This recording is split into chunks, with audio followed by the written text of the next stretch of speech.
성도 여러분, 12월 7일 주일입니다. 다 같이 찬송 부르시면서 예배로 나갑시다. 오랫동안 기다리던 주님 강림하셔서 죄에 매인 백성들을 자유 얻게 하시네. 주는 우리 소망이요 힘과 위로 되시니 오래 기다리던 백성 많은 복을 받겠네. 모든 백성 구하려고 임금으로 오시니 영원토록 우리들을 친히 다스리시네. 죄로 상한 우리 맘을 은혜로서 고치고 주의 빛난 보좌 앞에 이르도록 하소서.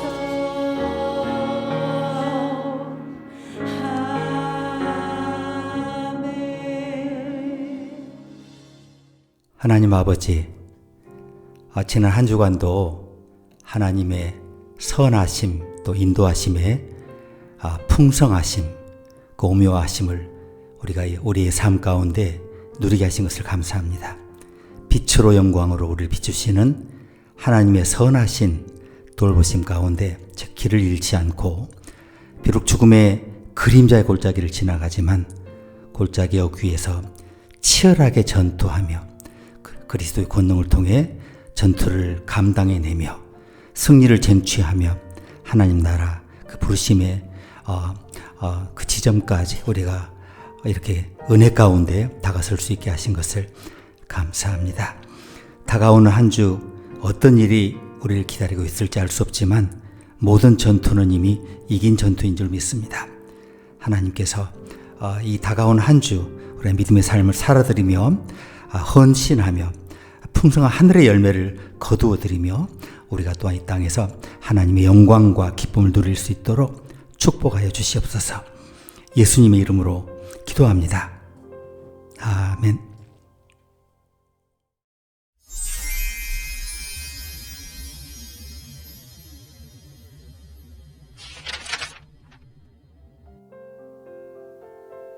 그러므로 내가 말하노니 하나님이 자기 백성을 버리셨느뇨?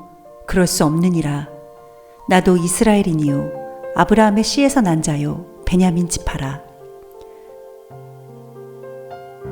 주여, 저희가 주의 선지자들을 죽였으며 주의 제단들을 헐어버렸고 나만 남았는데 내 목숨도 찾나이다 하니 저에게 하신 대답이 무엇이뇨?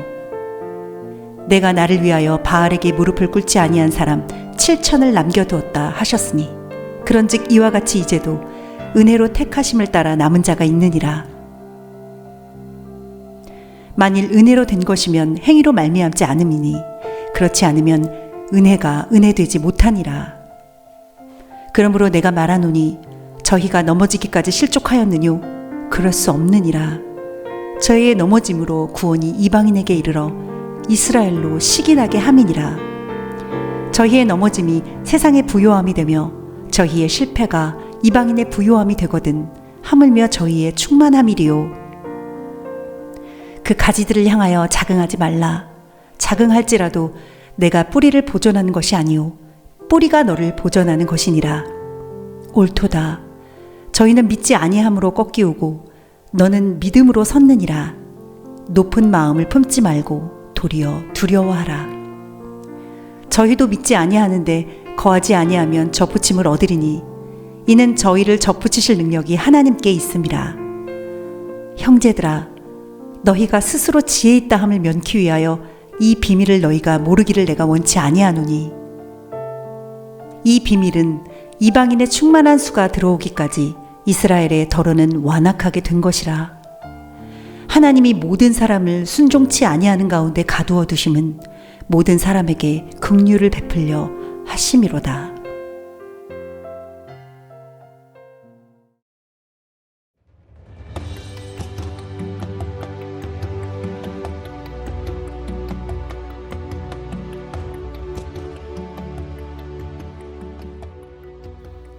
로마서 강해 11장입니다. 16장부터 16, 15, 14, 13, 12 5번 했고요. 11장 차례이고 남은 강해가 4번 정도 더 남아 있습니다. 숲은 가꾸시고 가지는 붙드시는 은혜, 이런 제목으로 함께 은혜를 나누고 싶습니다. 로마서 16장의 설교는 복음이 어떻게 사람을 통해 증언되는가에 초점을 맞추죠. 바울은 긴 교리의 논쟁을 마치고 이름 하나하나를 부르면서 공동체를 세운 사람들의 헌신을 드러냈죠. 그게 16장의 얘기였습니다. 복음은 추상적 개념이 아니라 누군가가 자신의 집을 내어놓고 위험을 감수하고 보이지 않는 자리를 하나님 대신해서 채우는 실제적인 사랑 속에서 인카네이션된, 육화된 나는 그런 사실을 우리가 보았습니다.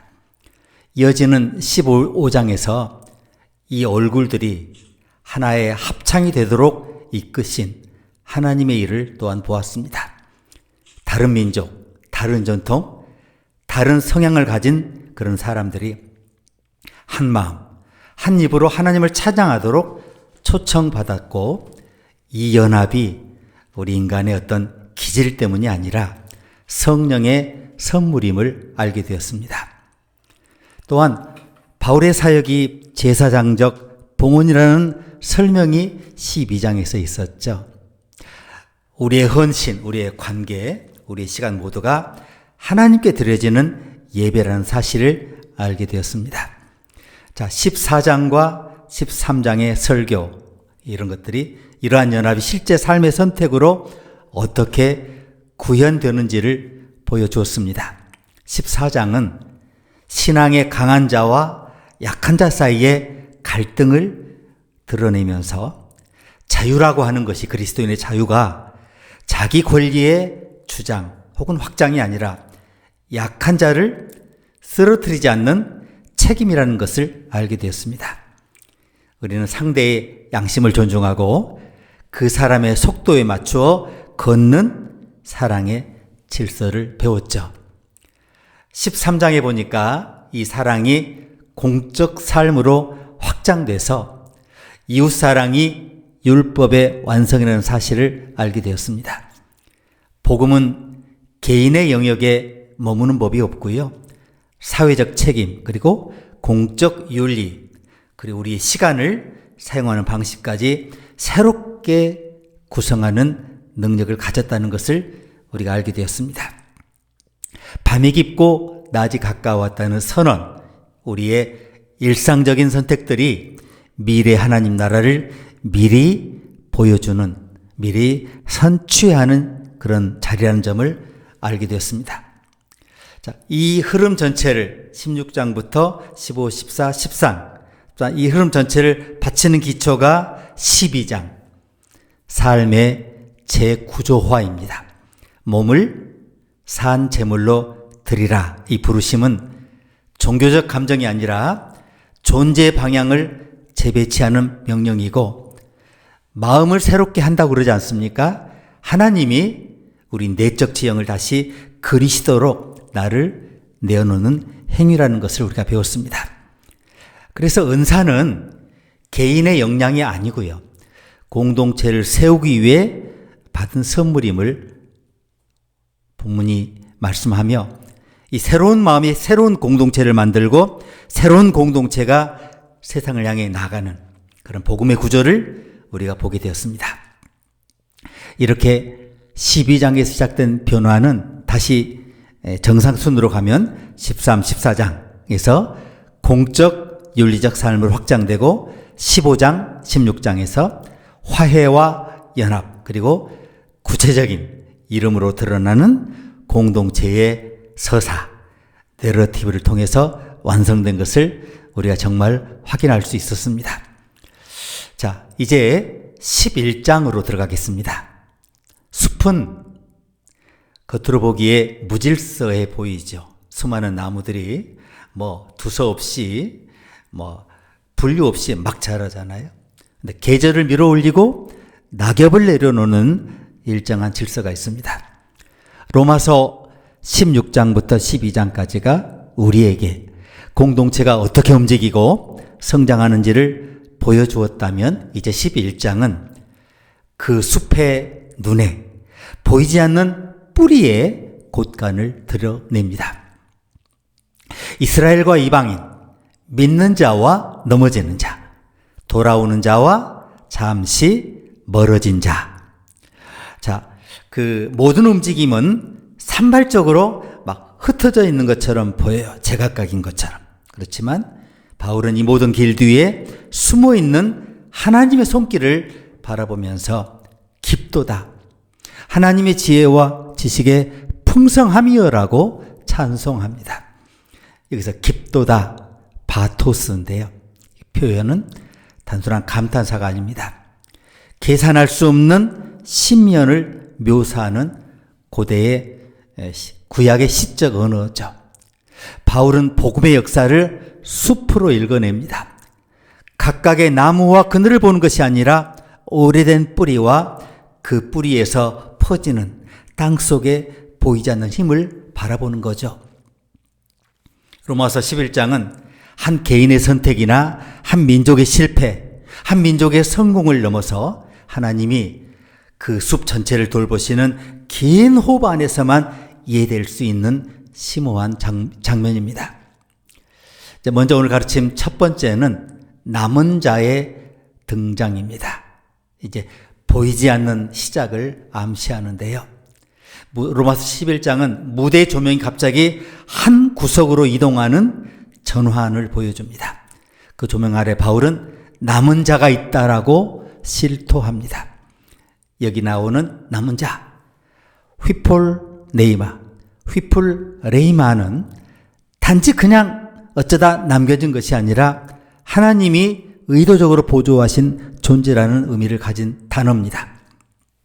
바울은 이 단어를 현재 시대 동사와 연결해 사용합니다. 그러니까 하나님이 과거에만 일하신 것이 아니라 지금도 남겨두고 계시는 상태라는 것을 드러냅니다. 헬라어에서 현재 시제는 단순한 시간 구분이 아니에요. 상태의 지속을 강조합니다. 그러니까 바울은 하나님의 보존이 끊기지 않는 현재적 행위로 계속되고 있는 것을 문법으로 보여줍니다. 이 표현에는 중요한 신학적인 전제가 숨어 있는데요. 바울은 엘리야의 이야기를 끌어오면서 하나님의 보존이 인간의 절망 속에서 인간이 절망된다라고 하나님의 보존이 중단되지 않는 사실을 증언합니다. 엘리야는 오직 나만 남았습니다라고 절규했죠. 하나님은 내가 남겨두었다라고 말씀하십니다. 이 동사는 하나님의 의지적 보존을 나타내는 강력한 단어예요. 바울은 이 단어의 그림자를 11장 5절에 남은 자에 덧입히는데요. 이 장면이 두 가지 사실을 드러냅니다. 첫 번째는 인간의 실패는 하나님의 서사를 붕괴시키지 못한다. 두 번째는 하나님은 심판 가운데서도 재건의 씨앗을 품고 계신다. 그래서 바울이 그렇게 모든 것이 은혜로 되었다라고 찬송합니다. 바울은 단지 원리를 설명하는 게 아니고요. 하나님 지금도 은혜를 진행 중인 동사로 쓰고 계심을 밝힌 거예요. 제가 이것을 오늘 현대교회 청년들을 한번 대상으로 적용해 보겠습니다. 오늘의 청년들은 이전 어느 세대보다 많은 선택지를 가지고 있지만 동시에 더 깊은 소진, 불안, 고립감 속에 살아가요. SNS의 비교 구조는 스스로를 끊임없이 평가하게 만들고요. 직장과 관계는 어때요? 빠른 속도, 아주 강력한 경쟁을 요구하죠. 그래서 청년들은 이렇게 느낍니다. 많은 청년들이 진짜 남은 사람은 없는 것 같다. 아무도 없는 것 같다. 나만 뒤처진 것 같고 나만 버려진 것 같다. 신앙도 공동체도 점점 작아지는 것처럼 보인다. 그러나 로마서 11장 메시지는 뜻밖의 바로 이 지점에서 시작됩니다. 바울이 말한 남은 자는 성공한 사람의 집단도 아니고 힘 있는 자들의 명단도 아니고 스스로 신실함을 유지한 사람들의 목록도 아닙니다. 오히려 절망 속에서 하나님 보존하신 작은 불씨, 세상이 보기에는 작고 미약한 존재들입니다. 그래서 제가 우리 청년들에게 주는 이 첫 번째 단락의 첫 번째 메시지는 여러분이 약해 보이는 바로 그 자리가 하나님이 보존하시는 자리라는 점입니다. 여러분의 신앙이 완벽하지 않아도, 기도가 길지 않더라도, 때로는 불안정하고 흔들려도 하나님 지금도 현재 시제의 은혜로 우리 청년 여러분을 붙들고 계시다는 사실을 여러분 믿으시기 바랍니다. 그것이 이 텍스트의 중심이고요. 이 첫 번째 장의 두 번째 메시지는 믿음이 끊어지는 순간에도 하나님은 남겨두신다는 겁니다. 엘리야는 나만 남았습니다 라고 절망했지만 하나님은 이미 7,000명을 남겨두었다고 하십니다. 오늘의 청년들도 그렇게 느끼죠? 나만 버티고 있는 것 같아요. 나만 외로워요. 교회에서 나만 제대로 안 되는 것 같아요. 그러나 11장 하나님이 이렇게 말씀하십니다. 내가 모르는 곳에 내가 알지 못한 방식으로 나는 이미 사람들을 남겨놓았어. 너를 도울 사람, 너와 함께할 사람. 청년들의 신앙이 때로 불확실하고 딱딱하게 굳어지려 할 때 하나님은 눈에 보이지 않는 방식으로 함께 버티는 사람들을 보존하고 계십니다. 여러분 혼자가 아닙니다. 함께 기도로, 중보로, 인내로 버틸 여러분의 친구, 동역자, 연합체가 있습니다. 오늘 첫 번째 단락의 세 번째 메시지는 하나님은 실패를 자료로 삼아서 새 서사를 쓰신다는 겁니다. 현대 청년들의 가장 큰 두려움은 실패입니다.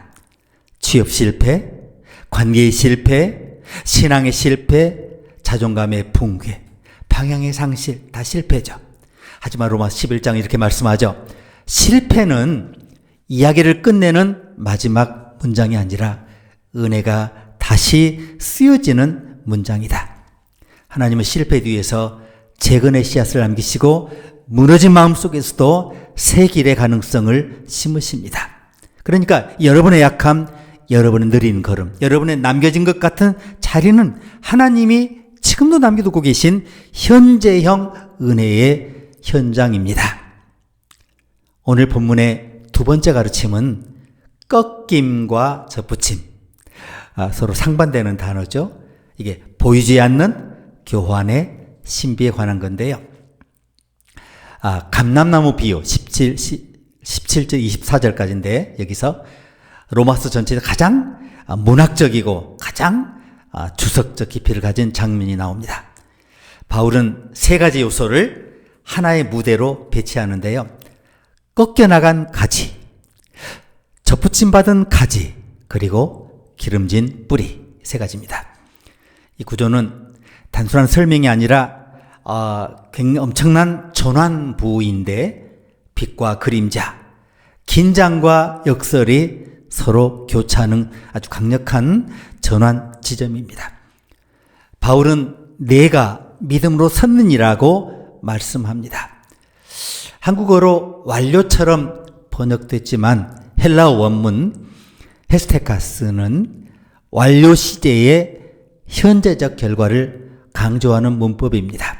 즉, 과거에 일어난 하나님의 행위가 지금까지도 지속적으로 작용해서 여러분을 서 있도록, 인내하도록, 승리를 쟁취하기까지 나아가도록 유지하는 상태를 말씀합니다. 그러니까 여러분은 단순히 서 있는 게 아니라 서 있고 계속 서 있고 하나님의 은혜가 그것을 유지하시는 중이다라고 말씀하는 거죠. 감람나무 비유의 핵심은 세 가지 역설인데요. 꺾임은 실패가 아니라 파멸이 아니라 은혜를 위한 여백입니다. 접붙임은 공로나 혈통의 결과가 아니라 철저한 하나님의 은총의 개입입니다. 뿌리는 인간의 뿌리가 아니라 하나님의 약속의 뿌리입니다. 그리고 여기에 또 하나의 주석의 포인트가 숨어 있는데요. 바울이 사용한 강하게 하심, 스테리죠. 강하게 하심은 바울 서신에서 하나님의 내적 지지를 의미하는 기술적인 단어로 사용됩니다.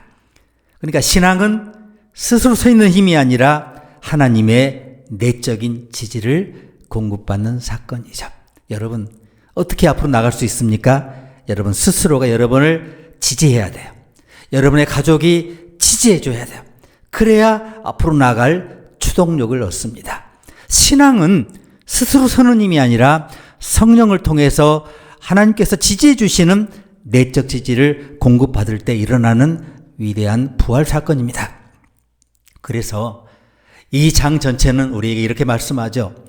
여러분이 서 있는 자리는 여러분의 능력이 아니라 하나님께 붙들림이고, 여러분이 누리는 열매는 공로가 아니라 뿌리로부터 흘러나오는 하나님의 은혜의 진액입니다.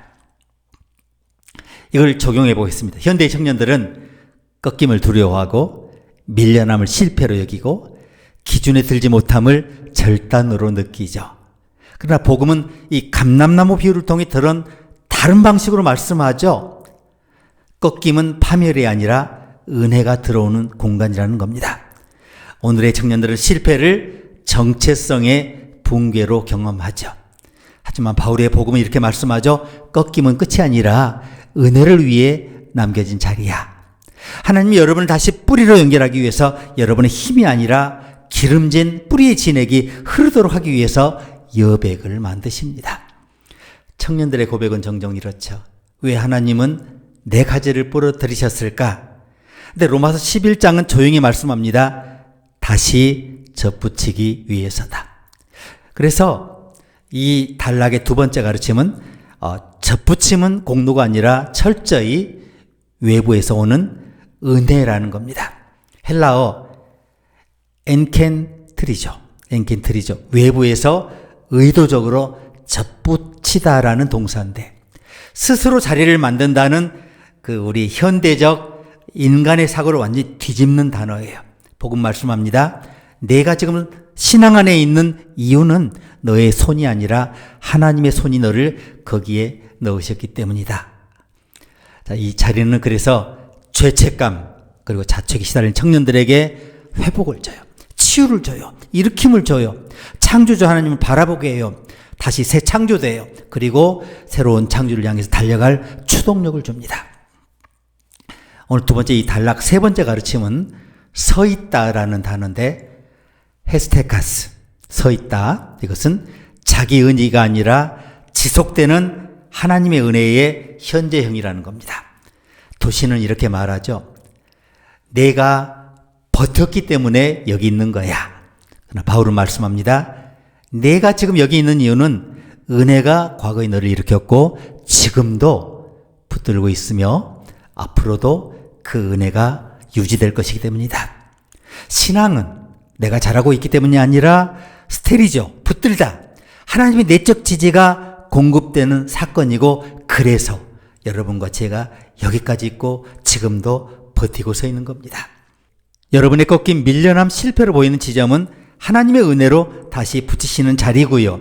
여러분 지금 서 있는 이유는 여러분의 힘이 아니라 뭐라고요? 지속적인 은혜, 헤스테카스 때문이다 라는 것을 우리가 두 번째 단락에서 배웠습니다. 오늘 11장 세 번째 주제는 자비의 절정, 그리고 마침내 그로 인한 찬송으로의 귀결을 말씀합니다. 로마서 11장은 가장 신학적인 부분에서 갑자기 예배적인 그런 구절로 이동합니다. 바울은 설명을 멈추고 찬송으로 뛰어듭니다. 깊도다. 하나님의 지혜와 지식에 풍성함이요. 구약의 찬송가입니다. 여기서 지식, 그노시스와 지혜, 소피아는 헬라 사상의 철학적 개념이 아니라 하나님이 역사를 이루시는 구체적인 방식을 표현한 겁니다. 자, 바울은 판단, 크리마타 판단, 그리고 길, 호도이 이것을 나란히 배치를 병행구로 놓고요. 그런데 이 병행구는 바울의 창작이 아니라 고대 시편, 구약 시편의 구조를 그대로 옮긴 거예요. 하나님의 판단이 기품이고 그의 길이 측량할 수 없음을 강조하는 구약의 시적인 장치입니다. 바울의 논리는 지식에서 끝나지 않고요. 지식에서 예배로, 이해에서 하나님을 경외함으로 넘어갑니다. 여러분이 느끼는 불안, 통제, 욕구, 미래에 대한 조급함 역시 자기 이야기만을 중심에 놓을 때 더 이렇게 혼란을 겪게 됩니다. 그러나 바울은 말씀하죠. 하나님의 더 큰 서사 속에 자신을 둘 때 여러분의 저의 마음이 안정될 수 있다는 겁니다. 이것이 로마서 11장의 심리적 전환 지점입니다. 자, 바울은 설명이 다 끝났기 때문에 교리를 다 얘기했기 때문에 찬송한 것이 아니라 설명으로는 다다를 수 없는 것, 교리로도 다다를 수 없는 것이 곳에 도착했기 때문에 마침내 찬송이 터져 나온 겁니다. 그래서 11장 세 번째 이 가르침에 임을 적용해 보자면 찬송으로의 귀결 이렇게 한마디로 말씀할 수 있는데 우리가 사는 도시의 청년들은 대부분 미래에 대한 불안, 불확실성에 대한 통제 욕구, 계획이 무너지면 나도 무너진다 이런 압박 속에 살아가죠. 그래서 신앙조차도 정보, 이해, 그리고 지식, 아까 그노시스라고 그랬죠. 이런 문제로 축소될 때가 많죠. 왜 이런 일이 일어나는지 알고 싶다. 하나님의 계획을 이해해야 내 마음이 편하니까 이렇게 얘기들 해요. 그러나 로마서 11장에 바울은 뜻밖의 길을 선택합니다. 이해에서 예배로, 불안에서 신뢰로. 바울은 이 모든 설명을 차곡차곡 쌓아 올린 뒤에 갑자기 설명을 뛰어넘어 찬송으로 이동합니다. 여기에 중요한 영적, 심리적 통찰이 숨어 있는데요. 인간의 불안은 내가 이야기의 주인공이라고 생각할 때 불안이 증폭돼요. 그러나 내 인생이 더 큰 이야기의 한 장면이라고 볼 때 내 마음이 안정되기 시작해요. 청년들이 가장 흔히 묻는 질문이 이런 겁니다. 내 인생이 어디로 가고 있나요? 내가 지금 맞는 길에 서 있는 건가요? 하지만 바울은 정반대 방향으로 이야기합니다. 너의 이야기가 어디로 가는지를 다 알아야 평안해지는 것이 아니야. 하나님의 이야기 안에 너의 이야기가 있다는 것을 볼 때 평안이 오는 거야. 그것이 바울을 그노시스, 지식에서 경외와 찬송으로 끌고 간 힘입니다. 하나님에 대한 이해가 아니라 하나님 자체를 신뢰하는 자리로 이동할 때 우리 마음이 치료되기 시작한다는 겁니다. 청년들은 삶의 전환점에서 흔히 답을 보여달라 그러죠. 방향을 보여달라 막 주장을 해요. 확신을 주셔야 움직일 수 있잖아요. 이렇게 주장하죠. 로마 11장은 이렇게 말씀하죠. 확신은 설명에서 오는 게 아니야.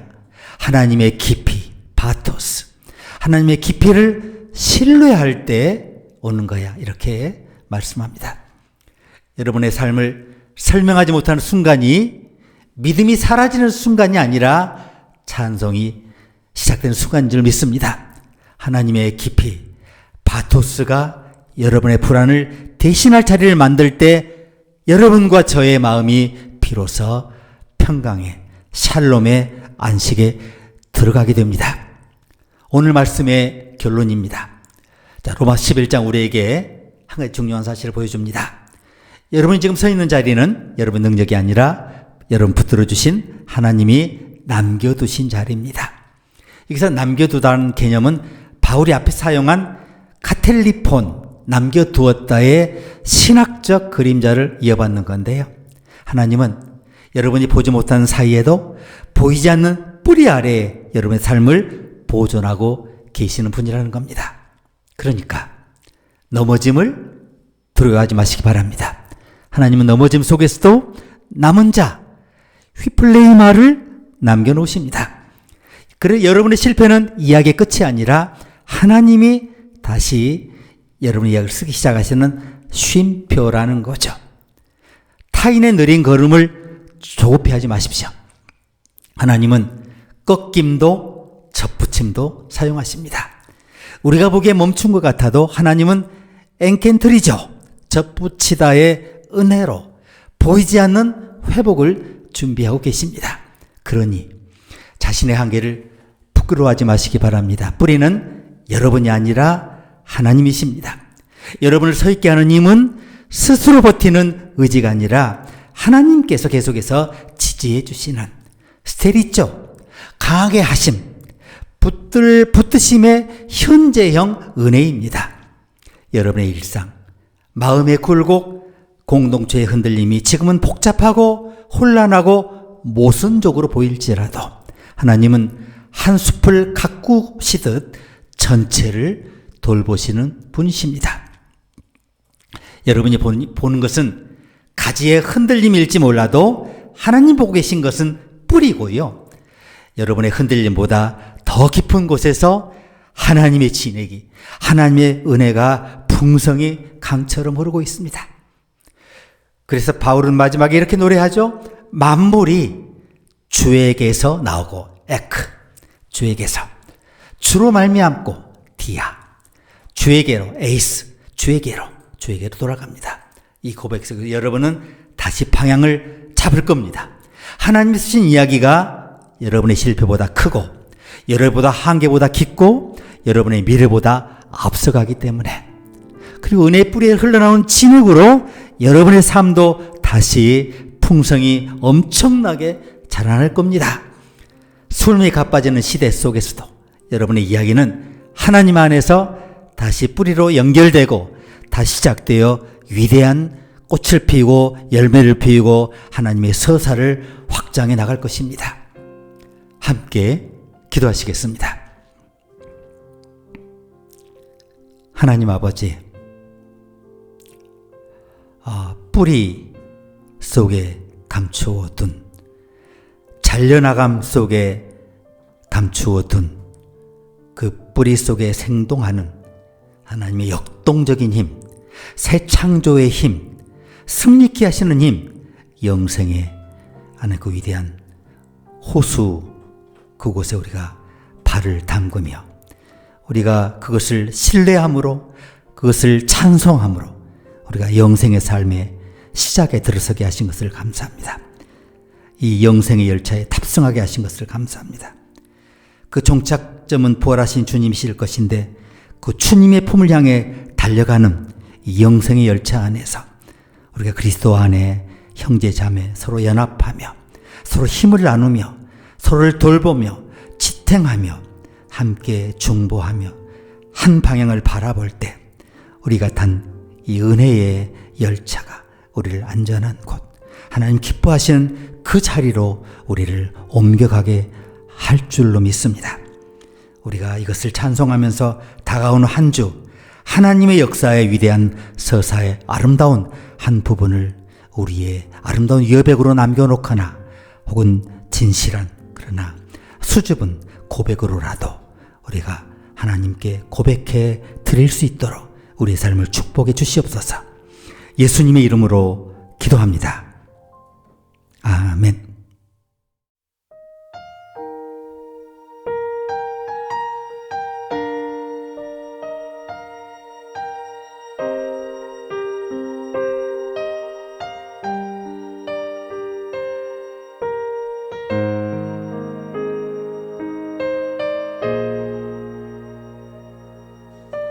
내게 주신 모든 것 주께 감사드리며 많은 재물보다도 복음을 선택하고 화려한 길 아니라 진리의 길을 걷는 거룩한 주 예수의 사람 되게 하소서.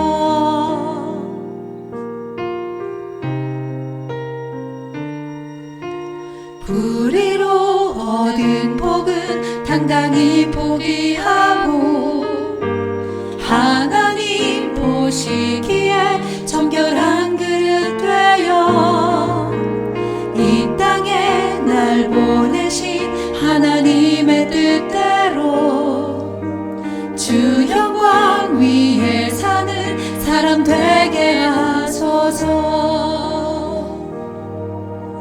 때론 연약해져도 방황하게 하소서. 세상 험한 파도에 낙심하게 하소서. 정년의 시절 지날 때 날 지으신 주님 뜻대로 하나님 예배하는 삶, 복음을 전하는 삶, 그렇게 살길 기도합니다.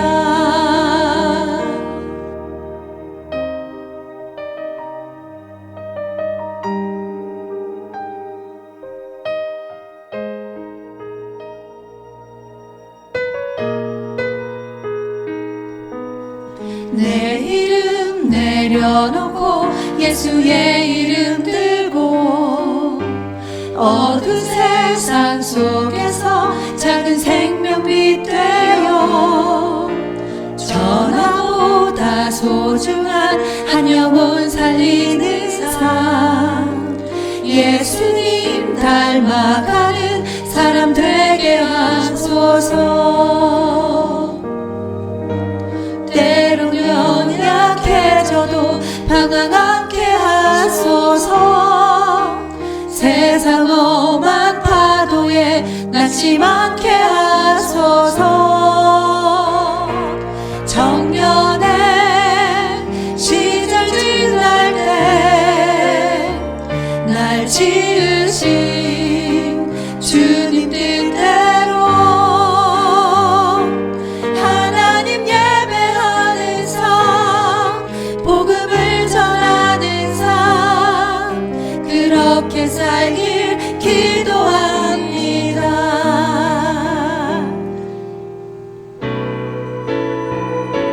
정년의 시절 지날 때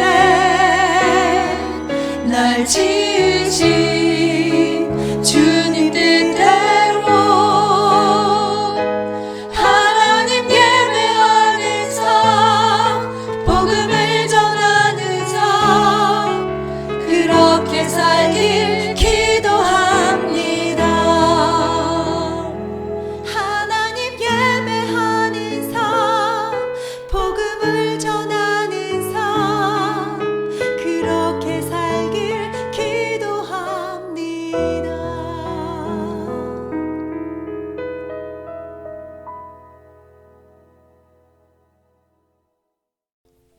지금은 우리 구세주 예수 그리스도의 크신 은혜와 하나님 우리 아버지의 만극하신 사랑과 성령님의 내재 교통 충만하심의 그 새 창조의 권능의